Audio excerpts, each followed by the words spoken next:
Good afternoon, and welcome to Lifelong Learners. I'm your host, Terrence Perry, and I have a special co-host today. His name is Guy Whimper. He'll be my co-host, and also I have the producer, Amnon Nissan. Also, so we have a three-way tag team on today, but that's because we got a very special guest. Her name is Michelle Hill.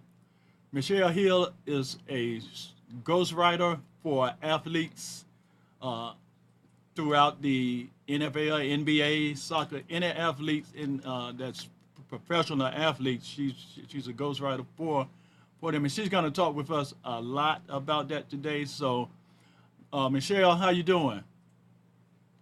Awesome today. Can you hear me okay, Michelle? I can I can hear you loud and clear. Yes, I can. All right. Well, Michelle, listen, I'm glad to have you today.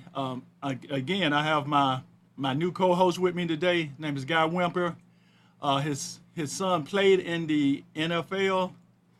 We got a couple of questions that we want to ask you as a ghostwriter that you may can answer for us, and also the producer Amnon may have some questions for you. Amnon, how you doing today? I'm doing fine. Keep going. All right. So listen, we got the call-in number. Anybody that want to call in to ask Michelle Hill any questions, or if they have concerns, they can call in at 919-518-9773. And we're gonna jump right in because we have a barrage of questions that we do want to ask Michelle. So Michelle, can you start off by telling us a little bit about yourself and how you got into ghostwriting, and just how that have catapulted you into um, Greatness. the professional realm of ghostwriting for athletes? Well, yes. I started my company in 2008, and I was living in Southern California at the time, or actually, I had lived a whole lifetime in Southern California, in Orange County, Huntington Beach, Costa Mesa, the whole Newport Beach, and I got caught in that 2008 financial debacle and was downsized for the third time in 9 years. And during that 2.5 years of being unemployed yet again in California, and there really are no jobs in California. It's true. um, for sure. I decided I had an entrepreneurial spirit anyway, and I wanted to marry my love of football with my love of writing. And I thought, how can I do that? And I was I attended an AME church, and during a seminar, somebody was talking about having an NFL client, and I found myself, I was just so, in a good way, I was so envious. Like, I want an NFL client. And so I thought, how can I do that? So that's where I married my love of football with my love of writing, and I started Winning Proof. I wrote for free for 2 years for sportsnetworker.com blogs. For them, I wrote an article or so for Access Athletes, and just did a lot of pro bono work in just trying to get my name out there.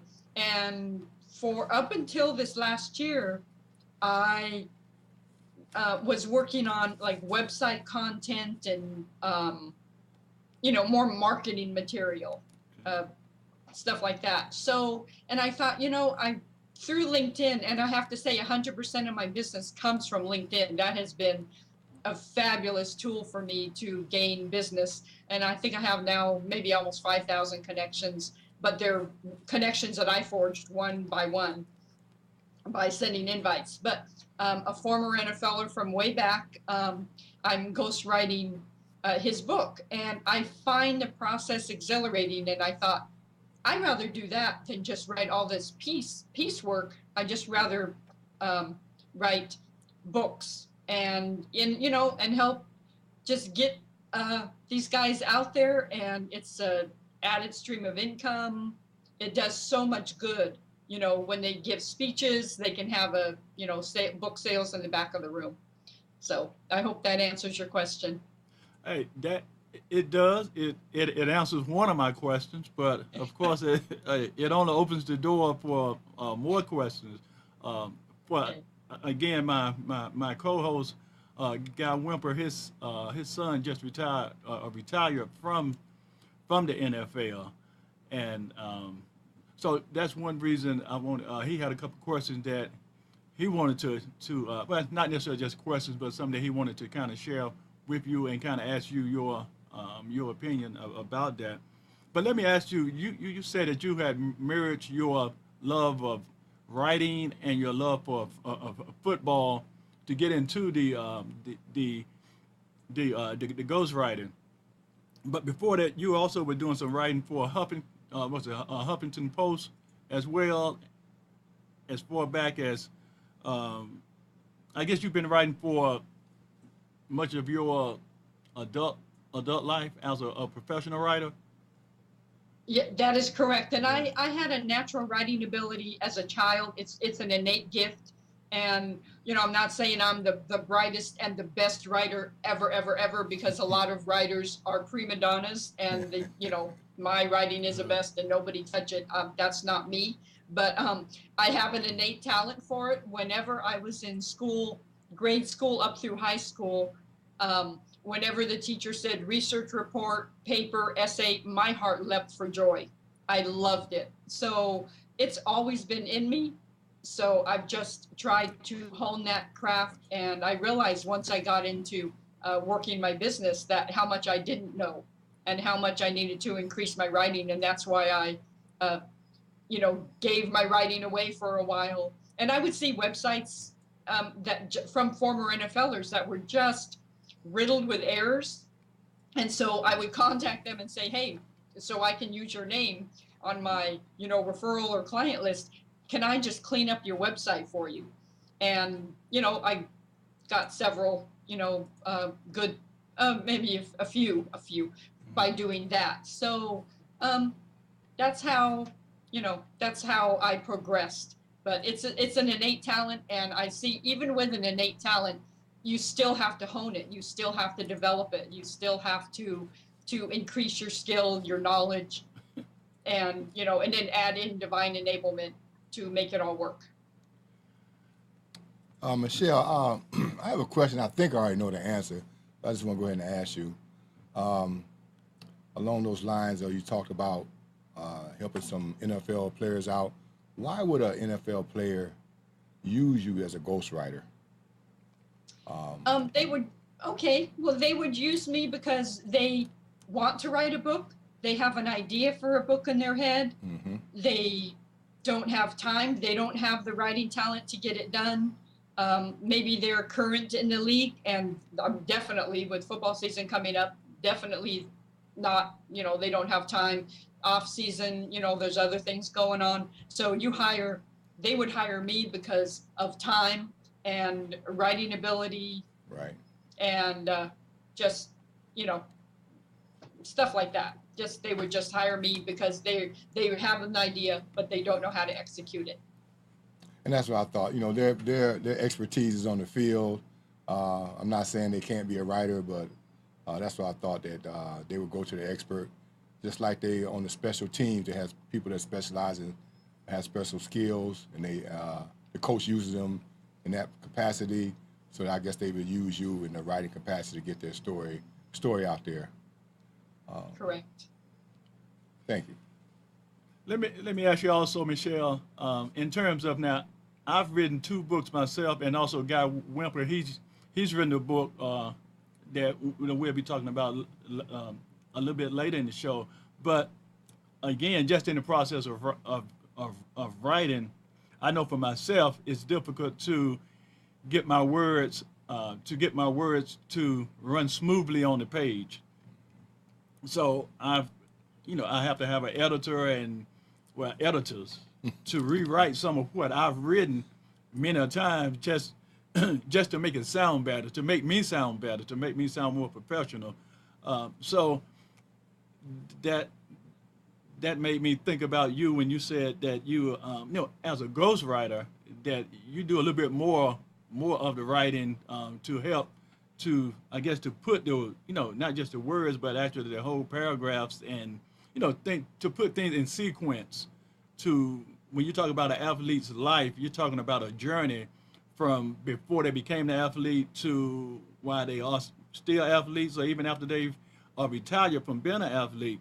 So I know that's a lot of work, and as a writer myself, I know it's difficult to do. So for someone that's never written, I can understand the reason that they would need help with someone like yourself as a writer. Um, I would need someone like yourself also, even in my writing. So I know what you do is a lot of behind the scenes, but that's a lot of work. What would something like that cost for I guess I won't say, I guess the average athlete or a person that's trying to to write a book, autobiography of some sort? What would all of that take, and how much would that cost in terms of you helping them to put that out out in the out in the market? That is an excellent question. And people are often get shell shocked when they find out how much pure ghostwriting is, because it is no small task and it is extremely time intensive. So the cost, and I will give throughout some numbers in a quick moment, but since it's so time intensive, and I also provide unlimited, consulting through the project, and I provide the subcontractors as far as formatting the book. And I don't actually edit the book. If I'm going to ghostwrite it, I want another editor, because I call it copy blindness. And you just get so used to it. I'm sure you know that too. You get so used to seeing your own words that it's easy to skip really minor, little minor mistakes. How did I miss that? So I do send, the books that I ghostwrite off to an editor as well. But it all depends on the price. As far as if the person has things written already, I'm working with two recently former NFLers that are writing a book, and they have it written. They're writing it themselves, and basically for me, it's cleanup and it's organization of the content. That would be much less than full ghostwriting. Full ghostwriting, a 200-page book is going to run $15,000, $20,000, $25,000 from start to finish. So it can be really pricey. Not a lot of people have that kind of money laying around. So, not everybody can opt into that, that price range. To word polish some existing content, that would be more, and then, again, it depends on the amount of pages, how much cleanup it needs, but that would be much less.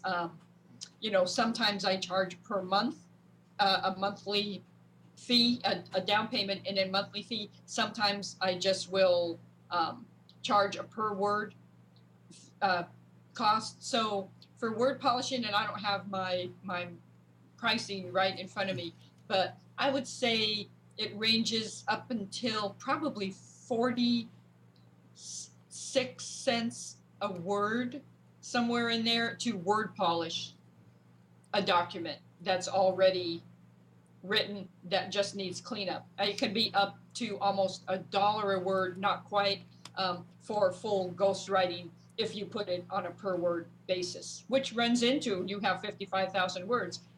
It's going to run into, 15, 16, 17, 18 or more $1,000. Probably more. Wow, that Michelle, you're scaring me. Yeah, it scares a lot of people because, and the ghostwriters, like the premier star ghostwriters, I mean, it can be upward to $100,000, $50,000 to $100,000 to ghostwrite a book. Someone who is, writes for stars and writes for, that has, New York Times bestseller books on their list. So it can get really pricey. So my prices are really on the lower side compared to that, but they're still, you throw out that kind of number, $20,000, and people tend to freak out. Oh yeah, yeah. I'm in the process of writing my a third book, and it is an autobiography, and it's going to be about 200 pages. But I also do need, as you said, that word polishing. So that's what I look for after I write the book, I get an editor or someone that can word polish for me. Uh, Yeah.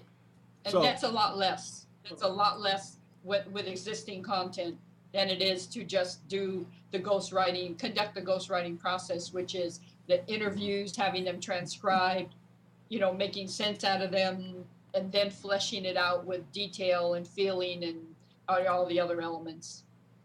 so that's definitely a conversation that I would like to have with you off camera. But that is something that I know that I need, and there may be others out there too that may need that type of I guess editing and then that type of book help. So again, anyone that's listening that may be interested or have questions, do call into the show. You can call in at 919-518-9773. We have Michelle Hill.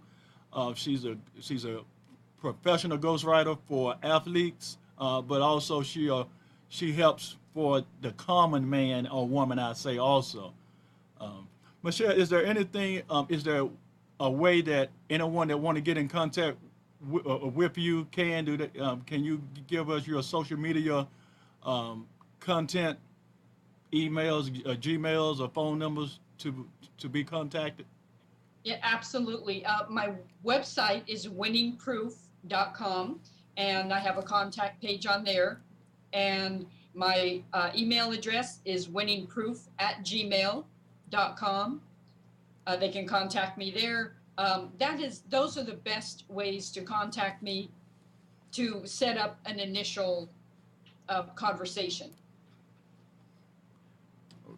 Yeah, you have any additional questions? Yeah, Michelle, I don't know if Terrence lined this up like this, but it fits. Like I was started to explain to you before, when we initially started talking before we went on air, my son just recently retired from the NFL. He started playing football at 5 years old, and he always had a dream to play professional football. I tell people in a chapter of a book that I co-authored. I didn't write the whole book. I just co-authored a chapter. It's me and 16 other authors from around the country answering the call to young men, or we're trying to give our point of view to try to help young men be successful. Anyway, my son Guy Jr. had this dream to play since he was 5. He went all the way up to turn pro, and 2 years after he was drafted by the New York Giants, they won the Super Bowl in 2007. And Guy was an outstanding athlete. He played all sports. He ran track, baseball, football, basketball. He actually had a scholarship to play basketball, a full ride at Yale, and I was trying to convince him, Guy, Yale, we talking about Yale, you get the ring, all you got to do is go into corporate America and put your ring on the table, and you automatically hire for no less than $150,000 a year. He told me at that time, Dad, I play basketball, just staying safe for football. So he was right, and because he got drafted by the NFL, New York Giants. He might have been an average basketball player, but he turned pro, and 2 years later won the Super Bowl with that team. And like I said before, me and 16 other authors from around the country co-authored this book called The Call. And our chapter was on leadership. CALL stands for character, accountability, love, and leadership. And I wrote a chapter on leadership, describing how I raised my son to fulfill his dream. And so in that editing process, I'm well aware of that.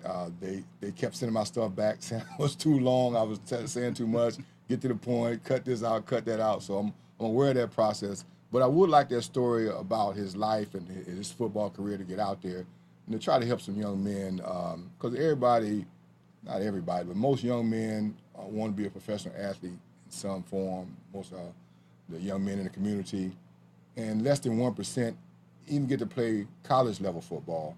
And then to go into the pros is just truly a blessing. I always say that some of your best athletes are not on the professional court or on the professional field. Some of the best athletes in those fields are out here in these parks and playgrounds. They just never got that chance to fulfill their dream. So I would like for him to tell his story. So we will be talking later on about how he can get his story out there and even though he was a communication major, his writing, he's going to need some help. Let's just face it. Um, That- so we'll be talking a little bit, like Terrence off camera, we'll be talking a little bit later on about that. I just want to put that out there, how it's just unique that Terrence asked me to co-host today, and it's right along the lines of stuff I would like to discuss with you anyway. Yeah, absolutely. And you with athletes, there's so many in the NFL, but each one is just like any other profession where each one you have your own unique story. He Right. has what he has learned specifically through his journey might not be what, somebody else has gone through. Correct. So, each one has a particular, details and, that's what I love. And the reason I love working with athletes is because their mentality. I can relate to overcoming obstacles and having Right. determination and tenacity and just the will, to keep on going. And John Maxwell, in his book Talent is Never Enough, says, you can be the most talented person in the world, but if you don't have heart, if you don't have the determination and the tenacity, then, you still might not be successful. So that's why I love working with the athletes. They have that. They know what it is to overcome obstacles. They know what it is to just I'm going to do this, by any means necessary, really. Right. And I just love that winning attitude. Yes, and also just a little bit of my son's story. He actually in college, second year in college, he wanted to quit playing football, even though he was doing his job and playing for a team that, they wasn't winning a lot of games, but he did his job. He played 4 different positions at the college level, and he actually wanted to quit football and join the Army. And I'm like, son, you too big.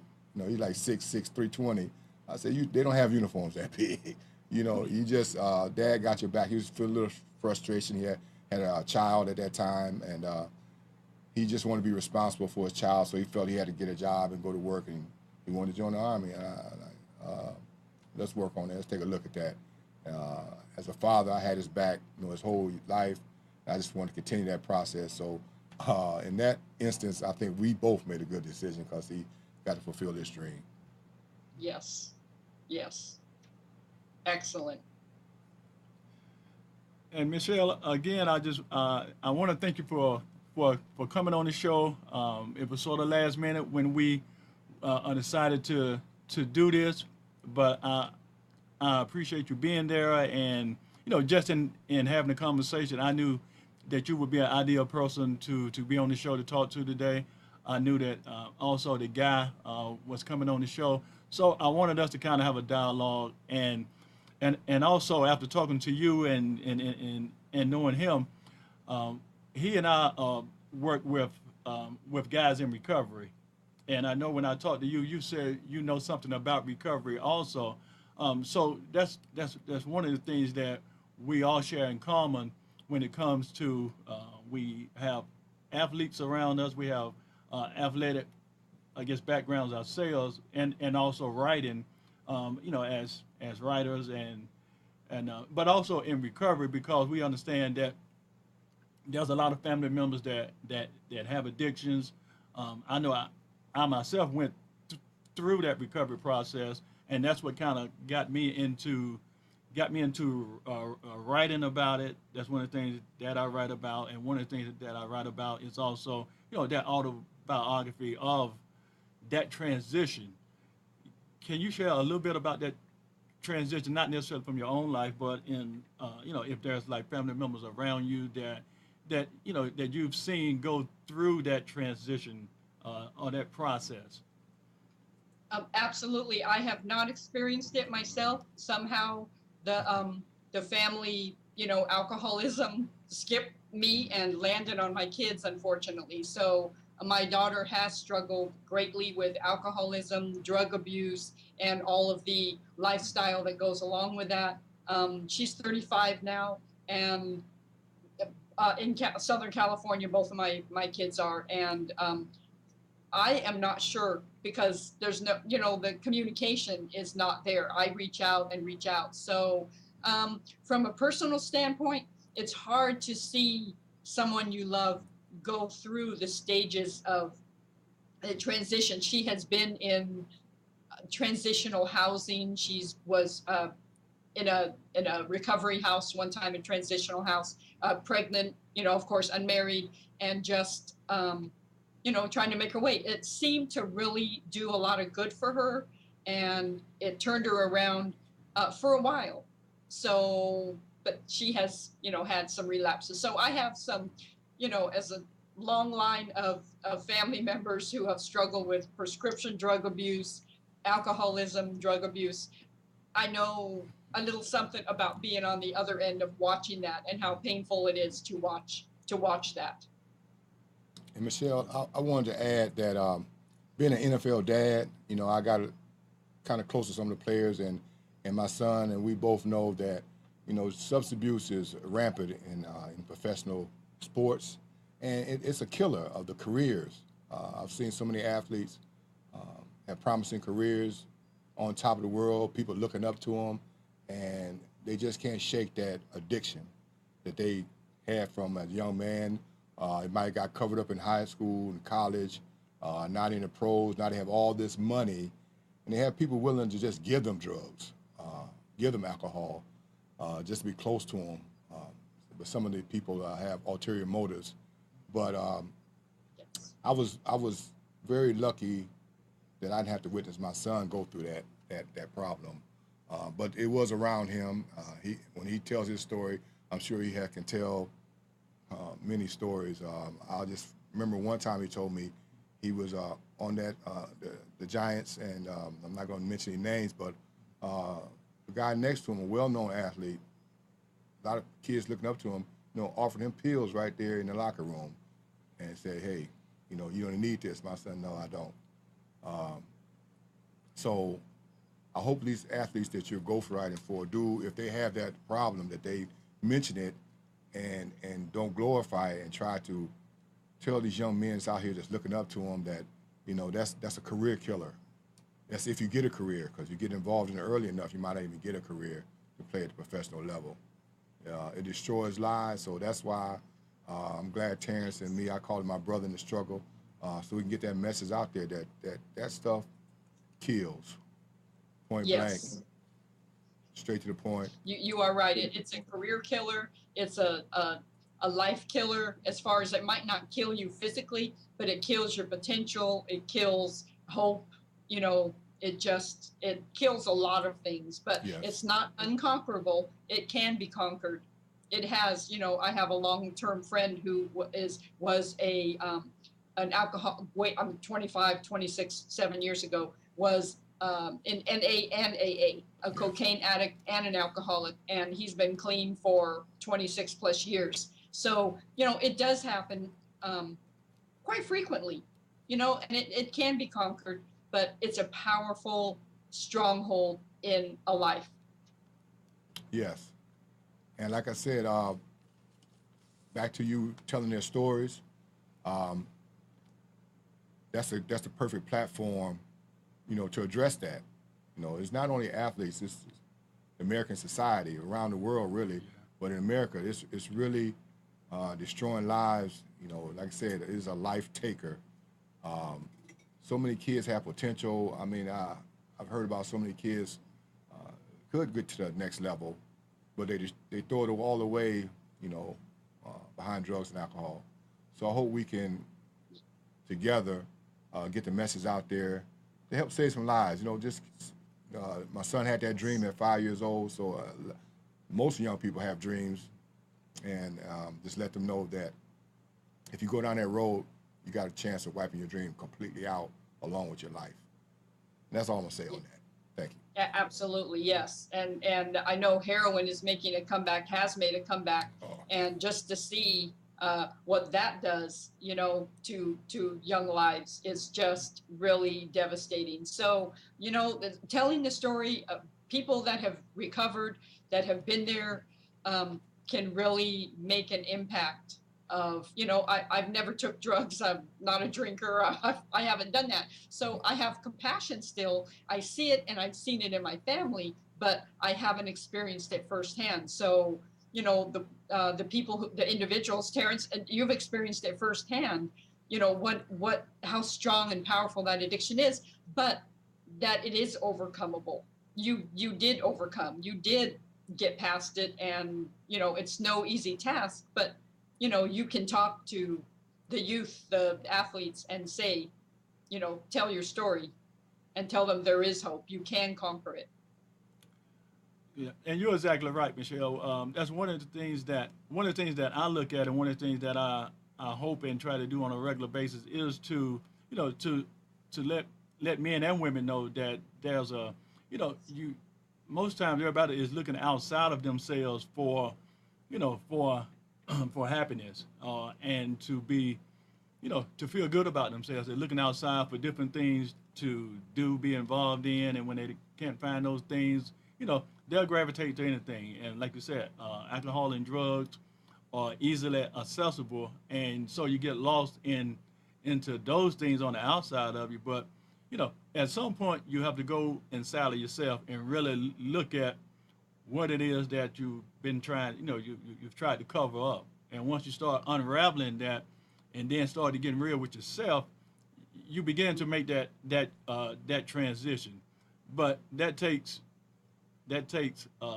work, it takes persistence, and it takes that mindset of looking in just looking inside instead of looking outside, and just trying to just keep things moving all the time. At some point, you got to be still, and when you be still, you can't look at anybody else but yourself. So you got to look at that reflection. A lot of times it goes back to our childhood, hurts, wounds, or what have you. But it's something that we're always trying to cover up, and we're trying to run from. At some point, if you really want to get over that addiction, you have to address it. So I got to a point to where I went to my knees, threw my hands up, and I knew that was something that I needed to address. And at that point, that's when I had to get real with myself and really look inside of what's in my heart, because I'm not doing what I really want to do, because of alcohol. Once I put that aside, everything that I wasn't doing in terms of I wanted to write, I wanted to, do a lot of different things, but that was getting in the way. So I had to ask myself, what do I really want? What's more important?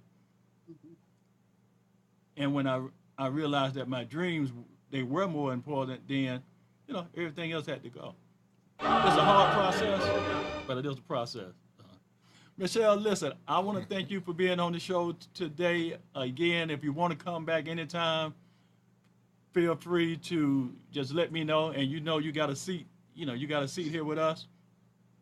I'd love to talk with you more in more detail, and we'll definitely be talking about. I need some book polishing, so we definitely want to talk about that. And again, I just want to thank you for coming on today and sharing a lot that you did with us.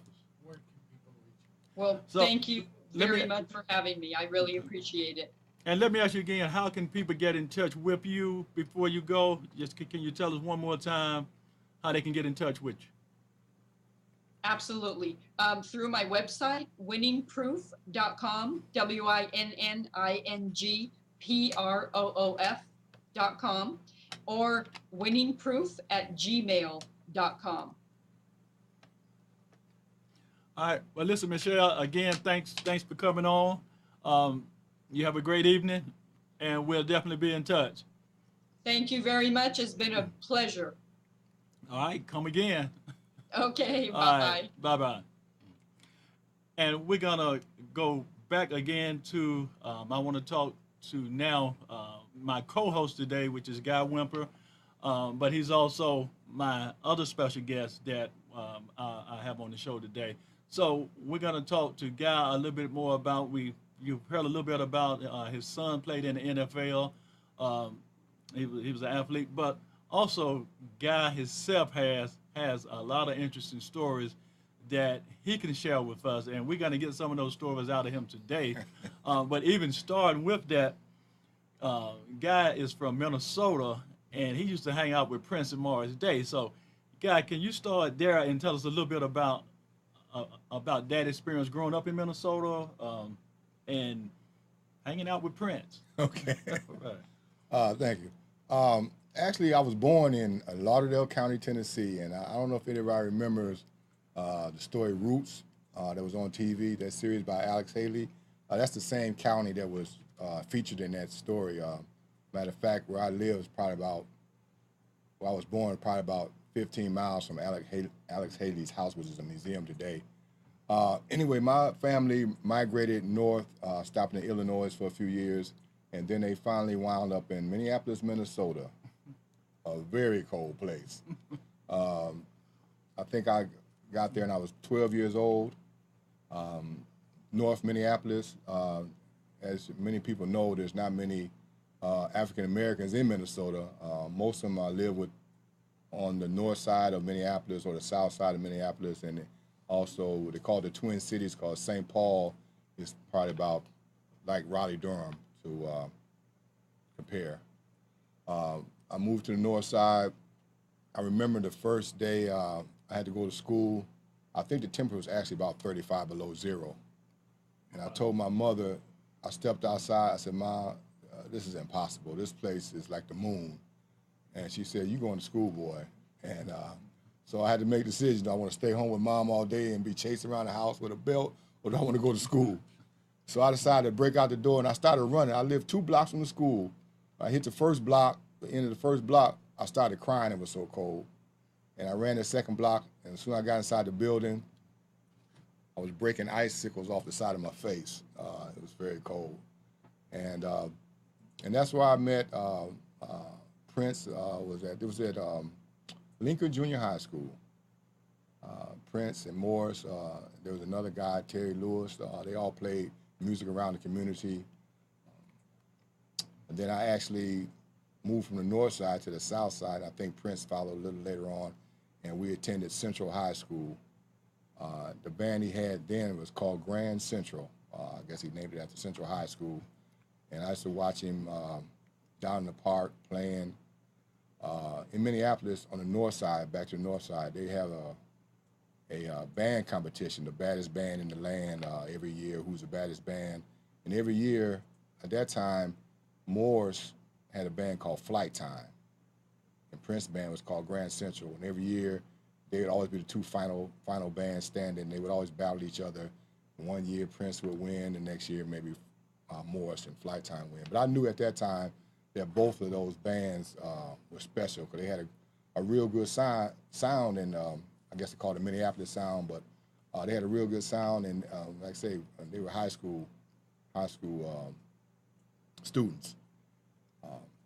And I just really enjoyed it. I got to watch them play in the park for free, and now it costs a lot of money. Well, we know Prince is gone, but that's a sad thing and hurts my heart. But that's a story how I ran into those individuals. They didn't ask you to play in the band, Guy? No. Actually, Prince. My aunt was married to a man. His name was Bunsey. That's his nickname. I don't even know. His real name was Leroy McGowan, I believe. But she was married to him, and he had a band called Old Socks and New Shoes.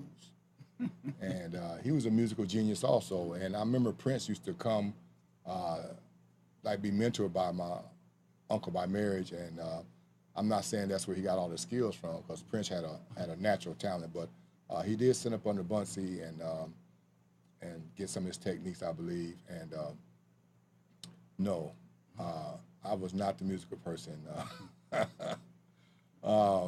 Later on, I would maybe sing a little bit in the choir, but I lost that voice. I like Michael Jackson. My voice changed. He kept going. I didn't. Well, and I know once you I guess left, you transitioned into the military. You became a military guy, and I guess you traveled the world doing that time also. So can you share a little bit about from that transition, I guess from high school to the military, and then how you landed here in Raleigh, Okay. North Carolina? Okay. I as a young man on the south side of Minneapolis, I was very involved with my community. I saw, we didn't have a grocery store in our community, and we had to go outside the community to get fresh groceries. And I got involved with a man that's kind of mentored me, and we started a co-op in the community. And he wrote grants, and he had these grand ideas where the city was going to give us a couple blocks to put a grocery store and also build some affordable housing. And I was involved in that kind of stuff, and I was also going to the University of Minnesota at that time out of high school. And I ran out of money. I applied for all kind of stuff and didn't have the money. So I said, let me go in the military for a while, get a marketable skill.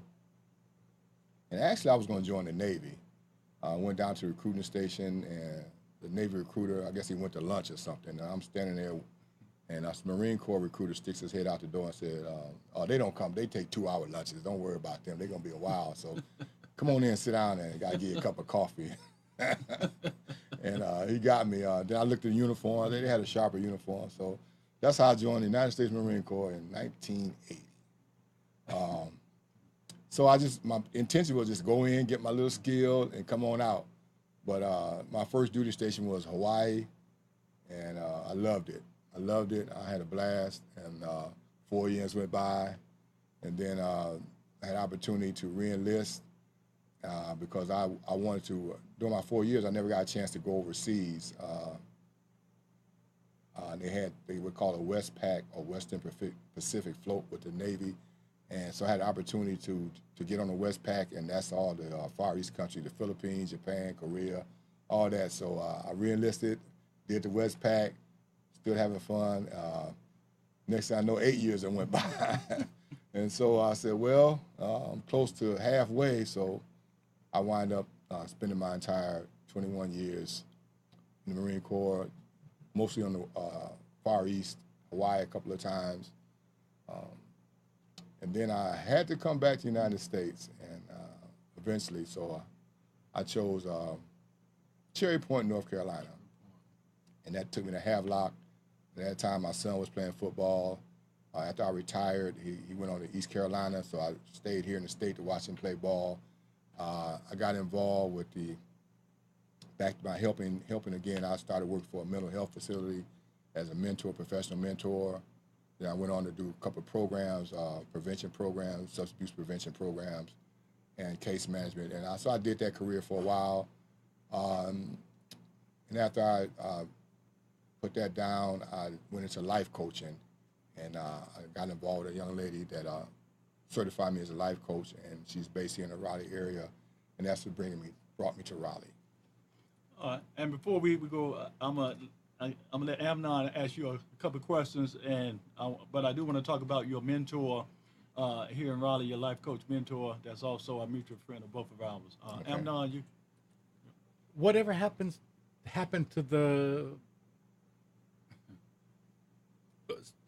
plans of what you were going to build, you guys were going to, the co-op, and all that kind of stuff when you went away. Did anything happen? Well, I'll tell you this story. I got to put this in a book.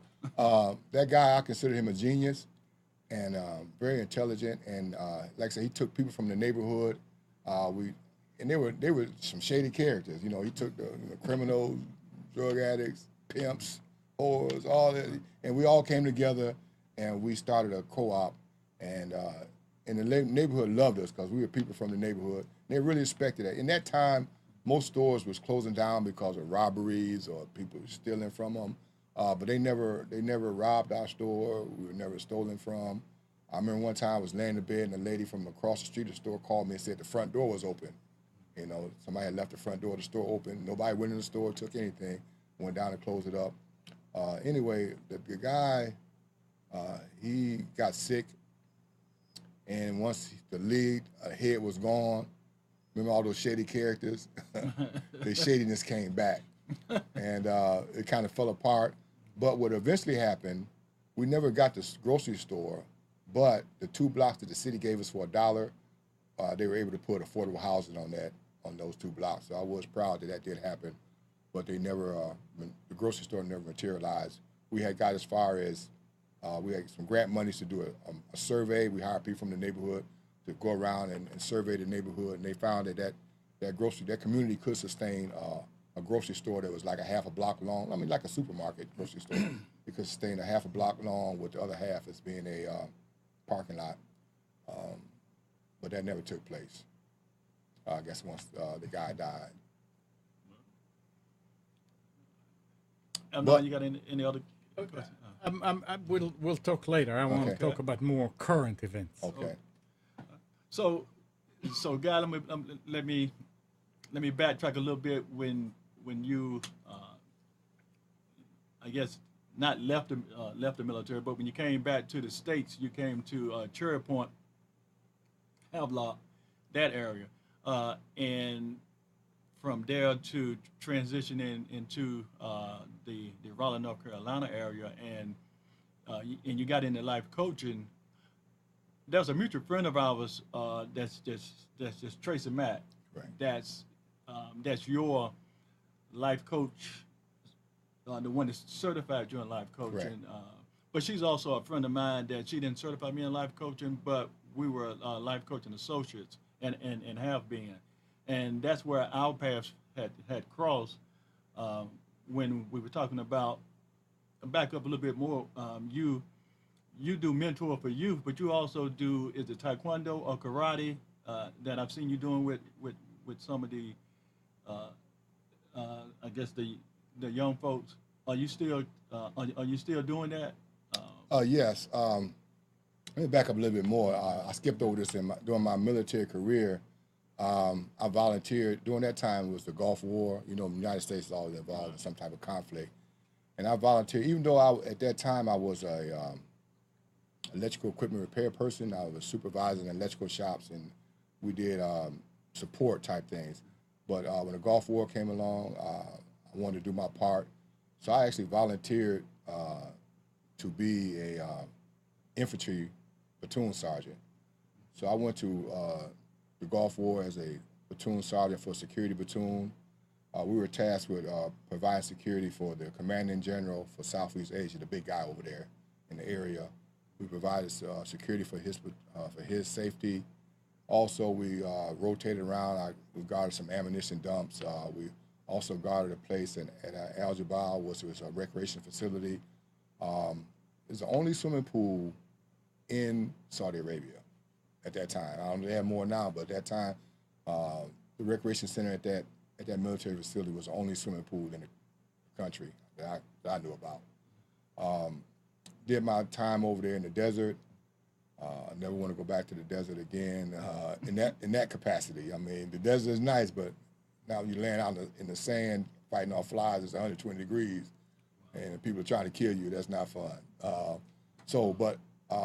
In my military career, I've always was interested in martial arts.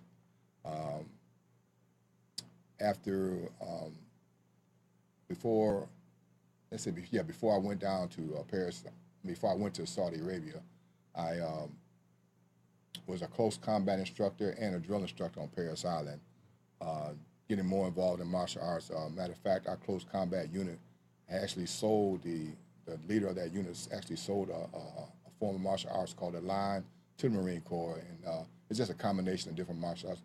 And I like different martial arts. I'm not the type to say, hey, my art is better than your art.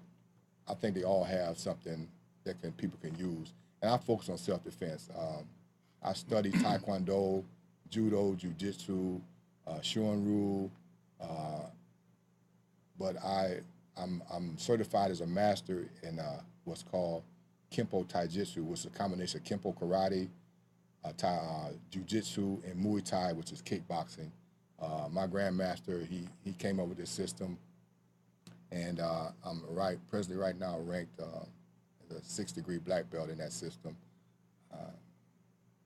But what I like about martial arts, there's some evidence out there, research that shows that kids, when they get involved in martial arts, a lot of people think they become dangerous, but it's actually the opposite. They become more disciplined and they're more reserved and conservative because they know they can hurt people. So they don't go for somebody just calling them a few names, or I mean, you put your hands on them, something different, but just teasing and stuff like that. Normal martial artists that are true martial artists won't respond to that unless you put their hands on them. Then they're going to do what they trained to do.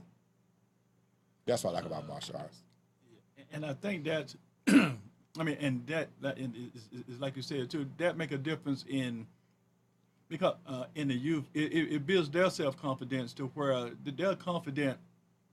They're not worried about, I guess, necessarily being bullied and being taunted by name calling, because their confidence level is a little higher just from that type of discipline that's being taught. So I get that, but you are a diverse individual in that, just from everything that you shared today, and we haven't even got into your book yet. But I want to touch on that before we get before we wrap it up. But I still want to back up and just I want to give a shout out to Tracy Mack and Owen for introducing us, and also with Tracy Mack actually inspired me to do this show because of a book that Tracy wrote a few years back, the Book of Purpose. And that Book of Purpose, after reading that book from cover to cover many a times, it gave me this idea of recognizing that everybody have a purpose, and we have to share that purpose and that mission. So from her readings and from her being that coach, I guess it made the light bulb come on in my mind of how to be a light and to serve that purpose. But also it connected us, and again, our background, some in substance abuse counseling and coaching, and also as life coaches, we came together, and so we've worked in that capacity as well, and we've both written books. And so I want to go into the book that you've co-authored called The Call. I think you and Tracy and several others were a part of that. But I want to hand you your book. I want you to hold it up and just kind of tell us what The Call is all about. Okay. What that's. Actually, Tracy didn't have anything to do with the book. She just introduced me to the lady, Dr. Tawana Freeman, who got her. She was inspired by all the things that were going on with young men in the country, getting shot, getting in trouble, mainly Trayvon Martin and others. She felt that if some men could share their experiences or their knowledge and try to answer the call to young men, that was the whole purpose of the book. It's called Call, Answering the Call to Young Men. C stands for character, A is for accountability, L is love, the other L is leadership.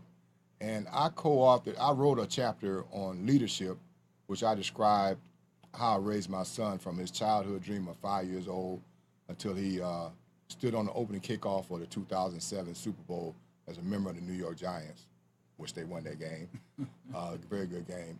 But backing up to Tracy, I mentioned before that as a young man, I was mentored by what I personally consider a genius.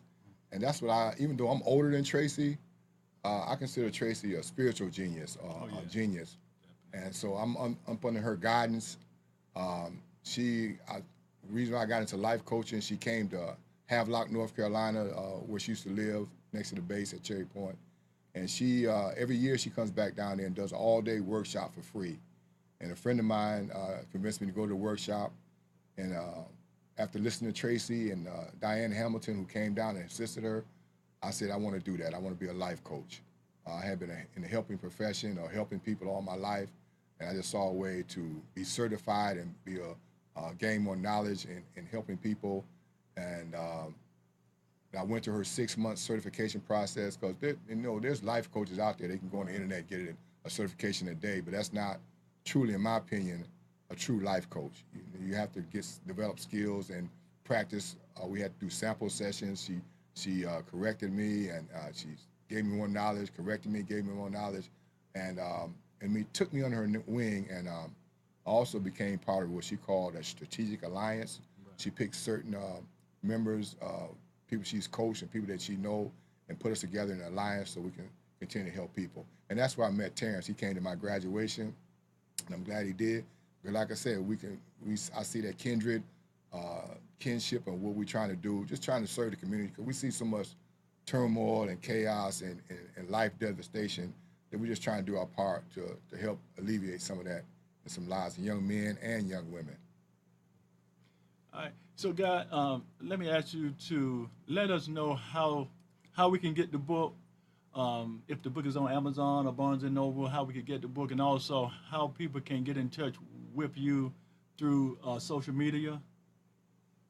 Okay. Like I said before, the book is called The Call.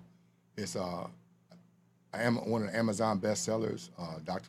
Tawana Freeman put it together. And there's 16 of us. I'm the 17th author that wrote chapters in this book. Each author, their book will have their name on it. So you'll see my name is on my book. And you can get the book through Amazon. But I would prefer, because then Amazon gets part of the money and some other people. And what I'm doing with the profits from selling my book, I'm trying to do a camp for young men and young women, kind of like along what Steve Harvey does with young men.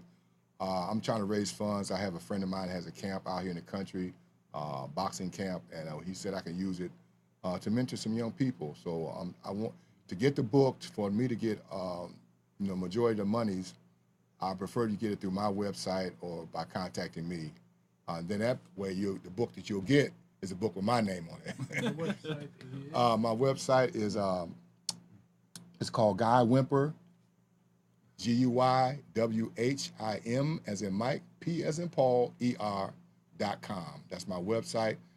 My Gmail is Coach Guy Whimper altogether at gmail.com. And you go on that website or go to my Gmail and contact me, and I'll get the book to you. Like I said, I'm trying to raise monies for this camp. Also, I would like to say that the other authors of this book are outstanding people. They have some great stories, personal stories. I wrote about raising my son. Some of my stuff is in there about my time in the military and discipline and accomplishing your dreams. But I wanted to get the story because a lot of young men want to become professional athletes. And he tells the story, my son tells the story that no matter what career you choose, doctor, lawyer, truck driver, it all takes the same characteristics. You gotta be able to listen. You gotta have a work ethic. You gotta have morals if you want to be successful and other stuff. Because of time-wise, I won't go into it. But if you want to copy the book with my name on it, contact me. And like I said, it's for a good cause. I don't know what the other authors are doing with their monies, but I'm trying to still help the young men and women out there. Thank you. All right, God, man, listen, I appreciate having you on the show. It was it's inspiring every time I'm around you, but it's also inspiring to see the things that you're doing now, and the things that we've talked about, doing some things together that's, I think, is going to change the paradigm in this area anyway of a lot that have been going on, and a lot of ways that we're going to help in the community. Yes. In terms of we're working with men and women in recovery, yes. We're working with youth, and just adding that spark and that inspiration to help change lives. So I appreciate having you on today. You're welcome to come on anytime because you're doing a lot of different things all the time. So and just come by the show, and and let us know what's going on at the time. So. Okay. I want to thank my audience for listening in, and we're here every Tuesday from 2 to 3. You all join us every Tuesday. I appreciate having Guy on and also Michelle both coming on today. And I want to thank the producer Amnon for hosting the show every Tuesday. So you out there have a great week until I see you again next Tuesday. Lifelong learning. So keep your mind open. Your mind is like a parachute. As long as it's open, you're going to land on your feet. It's going to be a soft landing. Have a great one. Thanks.